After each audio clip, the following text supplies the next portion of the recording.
आयुष शर्मा जी, राजस्थान से। राधे राधे महाराज जी। महाराज जी, हमने आपके श्रीमुख से सुना है कि बस श्री जी के आश्रित हो जाओ तो भगवत प्राप्ति हो जाएगी, लेकिन ये मन तो हर जगह संसारिक चीजों और व्यक्तियों का आश्रय लेता रहता है। तो महाराज जी, सारे आश्रय मिटाकर एकमात्र श्री जी का आश्रय कैसे प्राप्त होता है? नाम जप से। जितना भजन करोगे, किसका प्रश्न है, जितना भजन करोगे उतने मन निर्मल होगा। निर्मल मन अनासक्त होता है और मलिन मन आसक्त होता है। विषयों में आसक्त, व्यक्तियों में आसक्त, पदों में आसक्त, संसार के भोगों में आसक्त मन भगवद आश्रय नहीं लेता। जो अनासक्त मन हो जाता है, निरपेक्ष हो जाता है, निर्विषय हो जाता है, वही भगवद आश्रित होता है। भगवद आश्रय में सब कुछ छूट जाता है। देखो, या तो परिस्थिति हमको भगवद आश्रित कर दे, या हम विचार के द्वारा भगवद आश्रय हो। दो प्रकार से भगवद आश्रय होता है। जैसे गजेंद्र की परिस्थिति हो गई कि अब कोई अन्य आश्रय बचा ही नहीं, 1000 वर्ष तक वो लड़ता रहा, उसके हाथी हाथिनियां उसका संग देते रहे। फिर जब देखा हाथी हाथिनियों ने कि ये तो छोड़ ही नहीं रहा ग्राह, तो गज को ही छोड़ के चले गए। अब अकेला, बहुत काल का थका हुआ, जलचर जीव बलवान हो जाता, वो तो उसका घर है ग्राह का। अब वो बलवान ग्राह जब गजेंद्र को खींचा, पूरा चला गया, बस सूंड थोड़ी बची। अब उसको लगा कि अब अगले झटके में हम मर जाएंगे। परिस्थिति, सब आश्रय छोड़कर भगवान को हरि शरणम। उसी समय भगवान सुदर्शन चक्र के द्वारा ग्राह का उद्धार करके गजेंद्र को छुड़ा दिया। द्रौपदी जी जब सब आश्रय लेके देख लिया, पहले पांडवों का आश्रय, फिर सभा का आश्रय, फिर भुजा का आश्रय, फिर दांत का आश्रय, जब देखा वे एक ही झटके में दांत से साड़ी छूट जाएगी, पुकारा हे द्वारिकाधीश।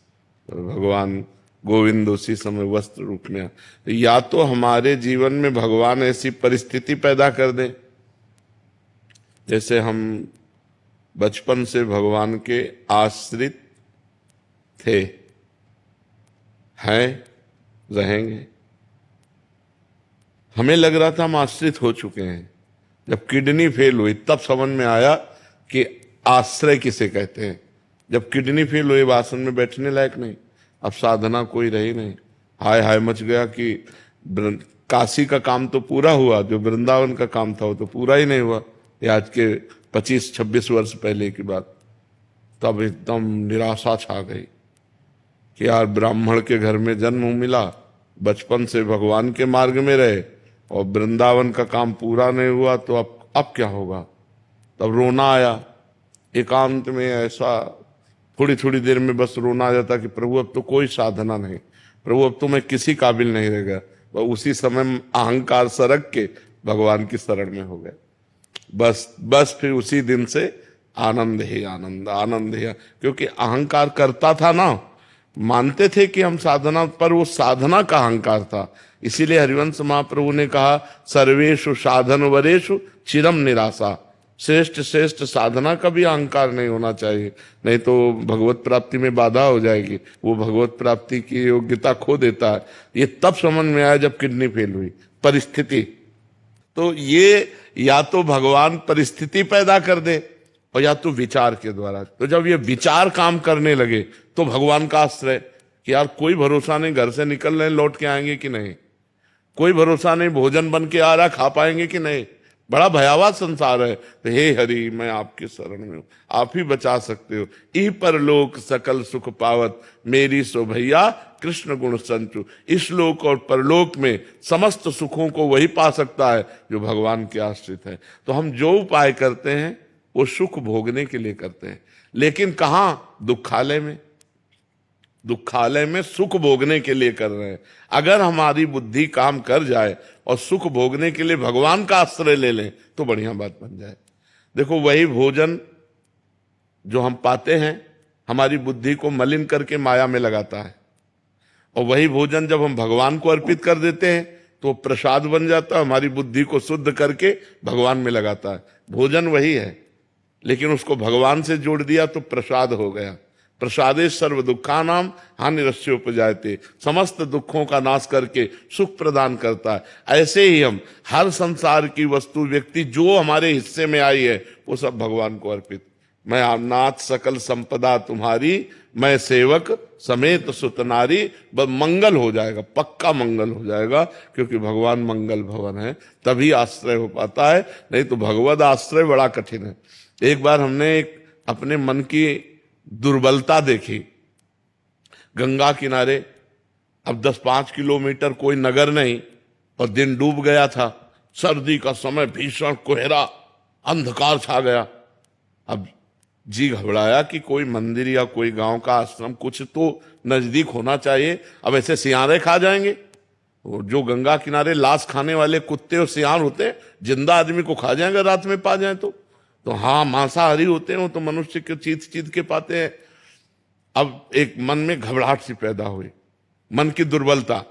थोड़ी दूर में एक प्रकाश दिखाई दिया, जैसे कोई बारी खेत लगाने वाले अपना कुछ ऐसा, तो मुझे विश्वास हुआ कि कोई है। तब बड़ा अंदर खेद आया कि यार वो आदमी हमारी रक्षा करे कि ना करे, वो दूर प्रकाश दिखाई दे रहा तो विश्वास हो गया कोई है, हिम्मत आ गई।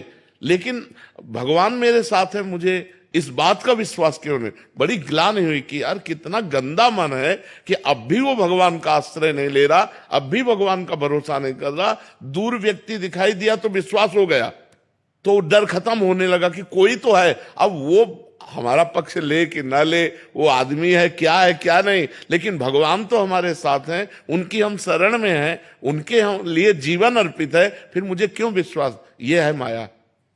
तो भगवान की कृपा से ही भगवान का आश्रय होता है, भगवान की कृपा से ही भगवान में विश्वास होता है, भगवान की कृपा से ही भगवान का भजन होता है। इसलिए भगवान के आश्रित होकर भगवान से एक ही बात मांगे कि आपका भजन मिल जाए। बस भजन मिल गया तो सब कुछ मिल जाएगा, और भजन नहीं तो कुछ नहीं। मकान, दुकान, स्त्री, पुत्र, परिवार सब यही, शरीर सब खत्म। तो ये विचार जब हमारे अंदर दृढ़ हो जाए, घटना तो सबको ही देखता है, लेकिन प्रभाव कहां पड़ता है हमारे ऊपर? राम नाम सत्य है, कितनी लाशें हम जला आते हैं, लेकिन ये सोचते हैं क्या कि यही हाल मेरे शरीर का होगा? अगर ये सोच ले तो घबराहट पैदा हो जाए, और घबराहट पैदा हो जाए तो भगवान की शरण हो जाए कि राम नाम सत्य है, भगवान का नाम ही सत्य है। अब तो भगवान का नाम जप करेंगे, भगवान के लिए कार्य करेंगे, अब कोई पाप नहीं करेंगे। लेकिन मनुष्य इतना बावरा है कि दूसरे को फूंक के आता है, अपनी सोचता ही नहीं कि हमारी भी ये दशा हो सकती है।